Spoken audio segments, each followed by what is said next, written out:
appreciate you. All right, Michelle. Michelle, lovely to see Hi, you, Michelle. lovely to see you. I'm so glad you're here. Welcome to the revolution. You're going to be talking with us today about making peace with your past and reclaiming your dreams. I love that. Who doesn't want to reclaim your dreams and let go of all those things holding us back from that? Um, so we are going to, I'd love to hear. I know that there's a story behind this. What makes you so passionate about this and why we're talking about this today? I'd love to hear a little bit about what brought you to here. Well, thank you. I love to tell this story. So I grew up in the 50s. At that time, maybe some of you relate because you're midlife women. I grew up in the 50s where it was expected to be the good girl. And I was the epitome of the good girl. Well, maybe not right away, but by the time I reached high school, I was a good girl. And I grew up in a large family of 6 children. So there was not really enough love to go around. Plus, both my parents probably didn't get enough love either. So I developed this habit of people pleasing. Maybe you can relate. And I did that for a long time. I didn't even know what I wanted or what my purpose was or where I needed to be. I was so busy focused outward. And then something huge happened to me. And that was that in one year, first my father died, and then my mother died. Oh, But before she died, I went home to help her finish up business. I was the task-oriented kind of daughter. And we were sitting in her studio, and my mother was a toy designer, not a little Geppetto type toy designer. She sold her concepts to major toy companies in New York. So she was for me like the poster child for living your passion, but I wasn't living mine. So we're sitting in her studio going through papers. I'm trying to clean things up. And I pick up a paper and it's a photocopy of one of her designs. And I ask her, "Do you need this anymore?" And she looks at it and she says, "Oh, I guess I'll never finish that project." Her words went through me like an arrow because in that moment, I got what deadline really means. And I thought, whoa, if she could have regrets about her life and running out of time, and she was only 76, if she could run out of time and I'm busy pleasing people, where does that leave me? And it changed me. It just woke me up. And after that, I decided to make a documentary film series on death because I wanted to wake other people up to this amazing, but all too short life. And that got me into working around grief and loss. Hey, it makes sense. It's when you face death, when you face the ending, it's an opportunity to really step up, to see what it is that you're missing and what you need to do in your life. And I work with people, particularly who are held back, that are stuck with their grief, that are stuck, for months and even years. And I help them to recover, to find out what, not only how to handle their emotions, but what they're here and meant to do. I love that. So I love that, Michelle. And especially at this age, or these ages going through midlife, we start to experience those in a little bit more than perhaps we did in our younger days. And it's all too familiar, isn't it, to be experiencing loss. But grief isn't just losing people either, is it? No, no, it's any kind of loss. I work with anybody who's stuck by any kind of loss. And oftentimes, when you lose somebody, you have other losses as well, what they call collateral losses. Like you Right. lose your identity, and you lose your sense of purpose, and you lose your future, and you might even lose a certain part of your community Right. because they're used to you being a partner with somebody, the spouse, and now you're all alone and you're like, we can't relate to you. So there are a lot of losses. But I also work with people around divorce because Right. that is a huge loss, and Yes. around work loss or being laid off. Right. I talked to a woman on a podcast and she told me that her mother, I think it was her mother, had been working in a job for a long time. She was midlife And she was passed over for a promotion, and she had put her heart and soul into that work. Right. And she was brokenhearted. She died a year later. If you don't deal with your grief, it can affect your health. It can affect Absolutely. your not only your life but your health, and you can die from it if you don't address it. I agree. I agree 100% with you, Michelle, that um, it is important to move through those losses, whether it's of people or things that are important to you. So tell me, how do we make peace with our past and start to reclaim our dreams? Well, you make peace with your past by working with a coach to find out where you're stuck. I have some very effective procedures for helping people to tap in to what's holding them back. And we start with the body. So I help people to go into their body and find out where the blocks are because your body knows the score. Everything that has never been released is still in your body. So if we Mhm. go into the body and we find out, oh, you're feeling sort of this tension in your throat, well, maybe you're not speaking or saying what you need to say. Or maybe there's this problem in your belly, you have digestive problems. Well, maybe there's something in your life that you can't digest. And so if you start to talk to those parts of your body, and I'm a body whisperer, I can listen, I can hear, I can intuit what your body is saying and help you to discover what it is you're saying. It will guide you. And the advantage of the grief is that the emotions and the intensity is so great that it actually provides the fuel for you moving forward.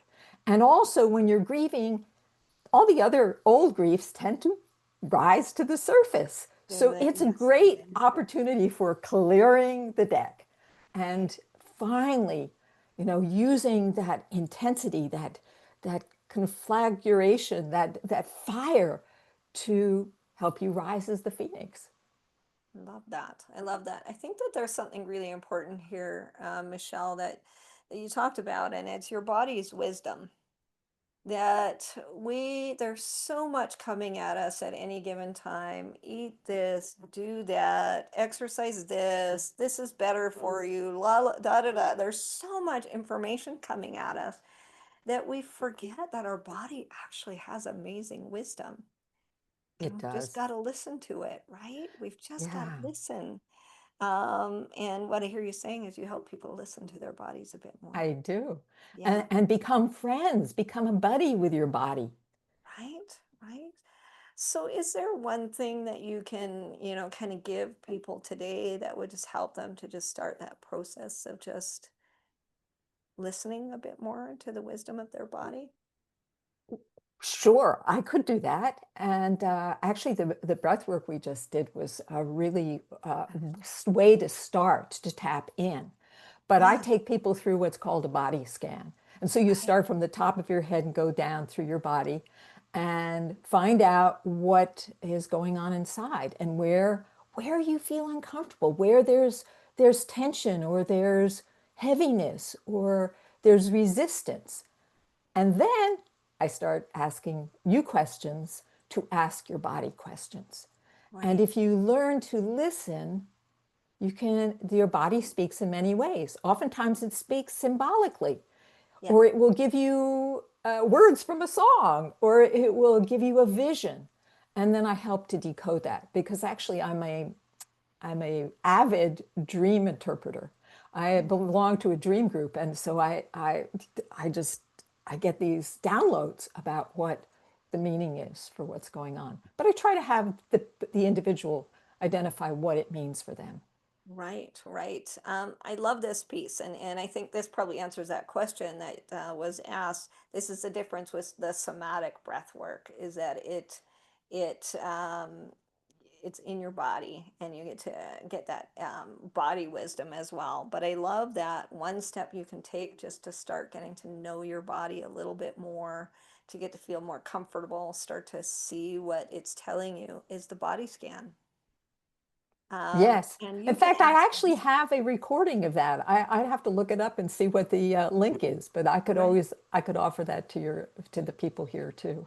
I was going to say it's easy to find a body scan just about anywhere. Yeah. And Michelle does have one as well, but you can find a body scan anywhere, and they can be anywhere from a 2 minute to a 60-minute body scan. So it doesn't have to be a long process, but it is really just starting to just get to know your body. It's kind of that first step, isn't it, Michelle? To just get It to know. is. Now, I want to share another point, and that is that some of us have been taught to shut our bodies down. I Hmm. know I shut my body down very early on, like 2 years old. But we were certainly taught how to shut our bodies down when we went to school and were put in these tiny desks and not told to speak or laugh or giggle or wiggle. And so we're used to that. And to actually start to befriend your body and to listen to it may take practice. It might not happen right away. Your body, who is not used to being listened to, may not give you the answers you need right away. So you need to friend it. You need to do loving kindness with your body.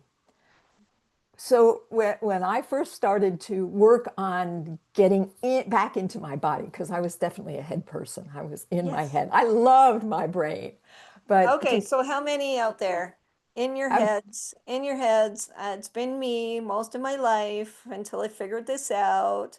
Let's put a right head in the hashtag head in the chat that says I've been in my head most of my life. Right? Okay. I see yeah, Tina put her yeah. hand up. Yeah. I mean, yes, this is so common because this is where all the education is, isn't it? It's all head and brain work.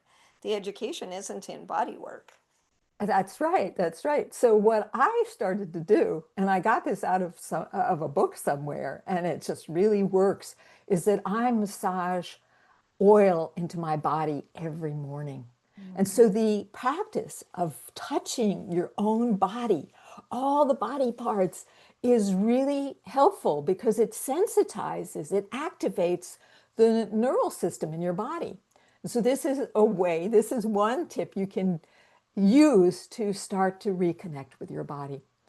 I also got this amazing tool called bongers, which are little rubber balls on the end of a stick. And you hit your body very lightly and tap it. And that also, I do it on my back because they're long enough to hit your back. And it stimulates the nervous system. And so it's really quite effective.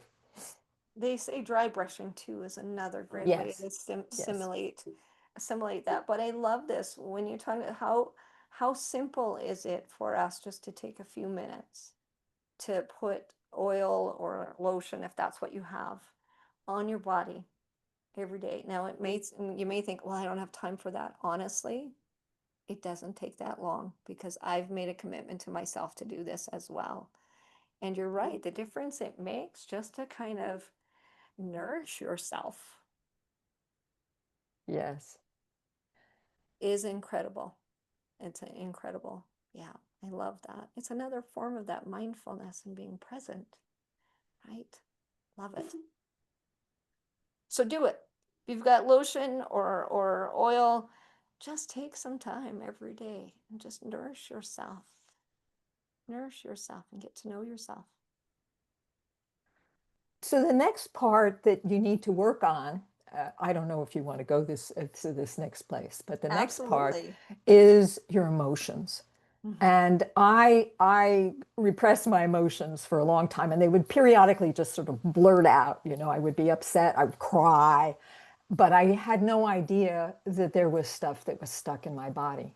And what I have learned is that if you do not release the emotions that need to move, they get stuck in your body. And that you literally use the muscular system of your body to hold those emotions in. If you don't release that and you hold on to it, you know, you can imagine clenching your fists for like hours. Hmm. This reduces the flow in your body and can actually cause illness, somatic illnesses. So Yes. so I encourage people to release their emotions. But most of the people who come to me are terrified of releasing their emotions because they feel like they're going to fall into that rabbit hole and never get out, that they will never stop crying.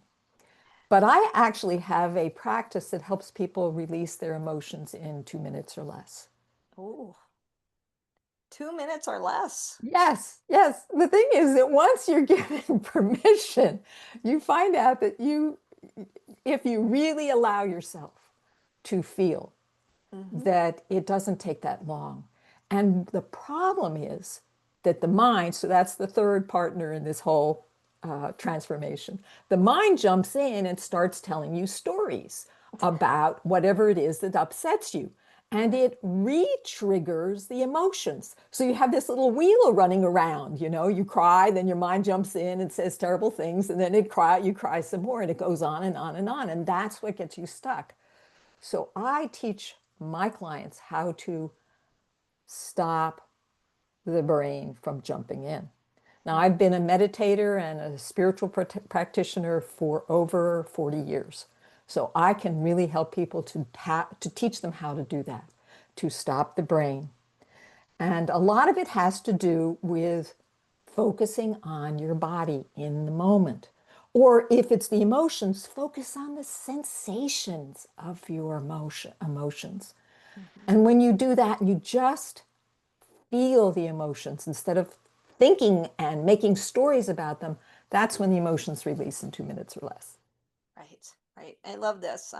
Michelle, I think emotions have been given a bad rap, and if you've been around me for a while, you know I'll say this over and over again that we've been told we're not supposed to feel those, lower emotions or those emotions that are thought of as good or bad or negative emotions. And I think they've been given a bad rap. Emotions are just that. They're just emotions. They're not good or bad, positive or negative. They're just there. They're just signs, aren't they? That we've got to look at the thinking. And that's what you're saying. It's the thinking that we've got to kind of work through Yes. to be able to let go of that emotion. And if we look at our emotions as kind of red flags or guideposts, to look at our thinking, maybe we can look at emotions differently. That they're not good or bad, they just are. That's it.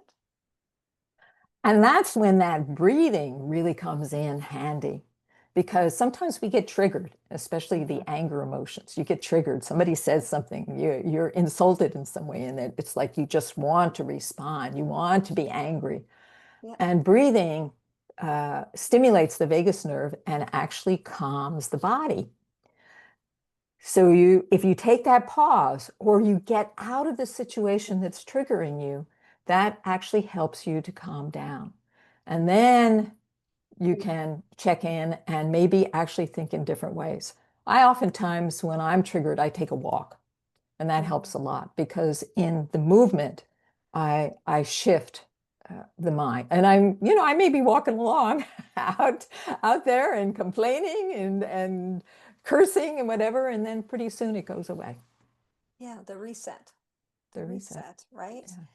Yeah. I love that. And, you talked about the vagus nerve, and I was listening to Jan's breath work. And part of that was that, oh, when you when you exhale, and that is so important with stimulating that vagus nerve, isn't it? That the sigh or the noise on your exhale in your breath work helps to stimulate that vagus nerve. And if in your vagus nerve, it just has to do with so much in your body. But it can be very healing to stimulate that vagus nerve. It can be. It can be. Yeah, yeah. And so even though it might sound funny and you might not want to make noise, that noise on the exhale is really important. Well, actually, is very soothing. In fact, Yeah, my spiritual teacher teaches us a lot of sounds that when you make those sounds, and they're actually Arabic sounds, they do something to your body. yeah, So you could try humming, or you could try gurring, or you could try, and they affect different parts of your body. Like, yes. mm, is more up in the nasal, but ooh is more down in the chest. So the Yeah. different sounds can have a different impact on your body. I love that. So experiment, right? Yeah, experiment with yeah, those different sounds. Now I know we're coming to the end of our time, Michelle, together. It goes by quickly, doesn't it? it does. When It we're does. chatting. But I know you have a free gift. I Uh, do have a free gift, and it's called the Complex Grief Checklist.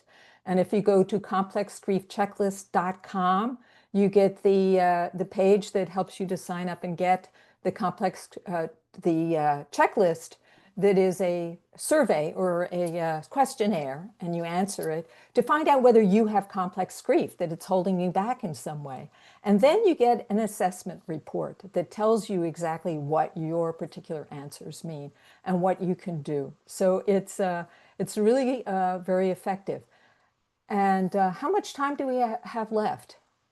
we've just got a couple of moments and a couple of Okay. questions here, Michelle. Okay, So great. yeah, what I wanted to know, if anybody can just click on that link, make sure we've got the correct link there in the chat, that Natalie's put in there, make sure it's working to get us where we need it to go. I would love that if you can just put a one in the chat and let us know it works. That would be awesome. Good, it's working. That's great. So, Awesome. That's great. let's find out if you've got complex grief, and maybe some things you can do about that. Now I know you also have a VIP gift, Michelle. I do. And that is a session with me that is not a session to try and get you to sign up, but actually a session that will work on your particular block. And whatever is holding you back from your dreams, I will work with you. And I've worked with people for a very short time, and they've had major breakthroughs. So Beautiful. I really I encourage you to take advantage of that. So generous, Michelle. This is so generous. If you want to upgrade, it's $47. I'm telling you, our speakers have been so generous with these VIP gifts. You get all the recordings, you get to listen to whatever you need to again, or if you've missed anything, $47. The link's in the chat. We have our next speaker coming up, Gina Carveo, Caregiver of Wonder, the transformational journey of caregiving. Now we do have like a minute or so left here, Michelle. And what I'd love to know is what is one last thing you'd like to leave us with? I have a very, very important message, and that Yes. is that every one of you has something to share. You are here for a reason, and you are here to share it with other people. Don't wait. You never know how long you have. You Mhm. are important. I love this. You're important. Don't wait. We have a tendency to say, well, I'll do it this when, I'll do it when. Don't I'll do wait. it when I have enough money. I'll do it when Yeah. my kids are grown. I'll do it when my mom has passed away. I'll do it when my When I husband have retires. time. Yeah. Don't wait. Don't wait. The time is now. You're worthy of it. Yeah. You're worthy of it. You deserve it. Take the time. Thank you so much, Michelle, for sharing this wisdom with us to remind us of connecting with our bodies, of the wisdom that we hold there. And thank you for reminding us to start looking at our emotions, to check what's going on in our thoughts, and to be able to stop that hamster wheel. It was so lovely having you as part of the revolution, Michelle, and I can't wait to see more of you. Thank you, Leslie. It was my pleasure. And I've certainly been telling a lot of people that I work with in Toastmasters about the opportunity of your summit. So hopefully Wonderful. you'll get some more people because it's a great platform. Thank you so much, Michelle. It's been my absolute honor to have you here with us today. Thank you. We're going to take a 4-minute break. That's what we've got.